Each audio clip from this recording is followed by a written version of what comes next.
Gorilla dunk. Following Darrell Griffith's driving miss. We have 7 seconds to play in game 2. The Jazz won game 1. It's do or die.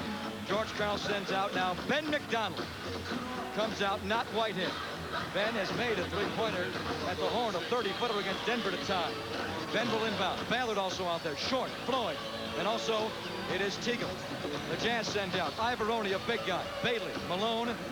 Who else they got out there? All blocked off. Stockton. And I believe Griffith out there. 7 seconds to play. McDonald from midcourt throws to Floyd. Floyd smothered by Stockton. 5. Over to Ballard behind him. Stolen by Malone. Game is over. 2-1. Utah wins. And now Ballard and Malone get into it. Malone and Ballard get into it, and everybody runs across the court. We have a little bit of a fisticuff situation here as Ballard threw the ball to Malone as the game was already over. Malone threw his elbow back at Ballard as he walked off the court, and now we have an ugly scene. And the fans are up on the court. The police come out. And the frustration of the series and the tempers flare. And Chris Washburn is still going at it. They're taking about 3 men, and now guarantee that's where the action is. He wants to fight. Washburn is being restrained by Joe Barry-Carroll. Washburn wants Mark Eaton. And now Jack Neese, the alternate official, comes out. And the crowd boos the Warriors off the floor. But let me tell you, now George Karl going at a fan. George Karl is going at a fan. George Karl is at a fan. And they're trying now. George knocks him over. We have a wild scene here. George Karl has lost it. And he has attacked the fan. I believe it to be a fan. I really can't tell you who it is. As the crowd is on the floor. And now they are escorting George off the court. Now Sleepy Floyd is into it with a security guard.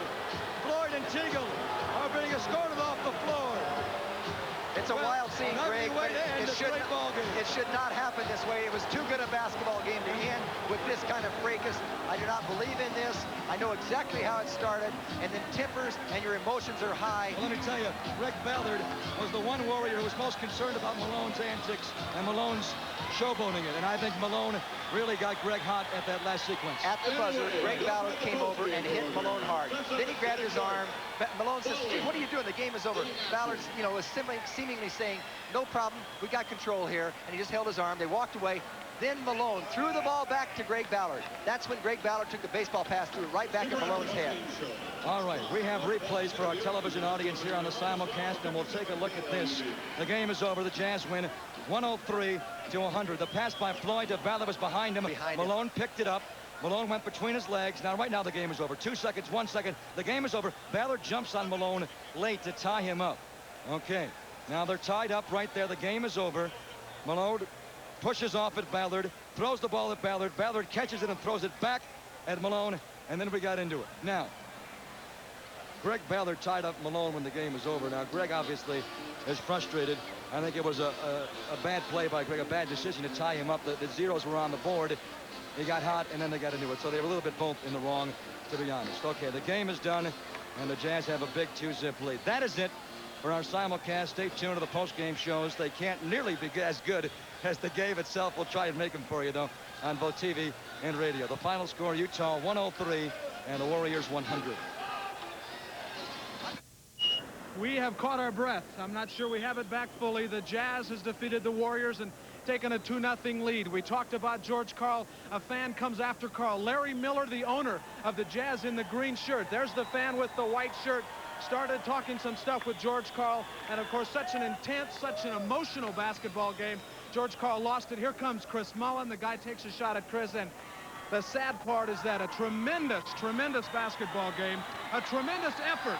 I don't think we've seen a better effort by a basketball team than we saw by the Warriors in this second half. The Warriors were down by 17, 63-46 at the half. They came back, made a ball game of it. They led by 3, 96-93, when a tough call by the officials. Mark Eaton, J.B. Carroll had to call a foul on somebody, called it on Carroll. He fouled out, and then the Jazz goes on to win it 103-100. John, I'm emotionally drained, as are the players of both teams, and we got the fans. Nobody's left the arena. This game came down to the fight scene at the end. I'd like to downplay that because it was such a marvelously played basketball game. Darrell Griffith, what, 4 3-pointers tonight? None bigger than the one he hit at the end of the ball game to put the Jazz back up again. It was seesaw. The Warriors had a chance. They were down by 3 with 7 seconds to go, and right before that they lost the ball, and then you saw all the fighting and all the plays that happened. Joe Karl played a tremendous basketball game tonight, got up off the canvas like the rest of the Warriors in the second half. This is the best position he got all night against Mark Eaton. Of course, he exploited Karl Malone when Mark Eaton had 5 fouls, was out of the basketball game, but Joe Karl came alive in the second half. They started moving the ball, the Warriors did, much better in the second half, and their offense came through and got them a 3-point lead. They could not survive. We want to remind you, Black Sheep Squadron and Sports Talk Warriors Report in their entirety following the ball game. We'll be back to wrap it up right after this.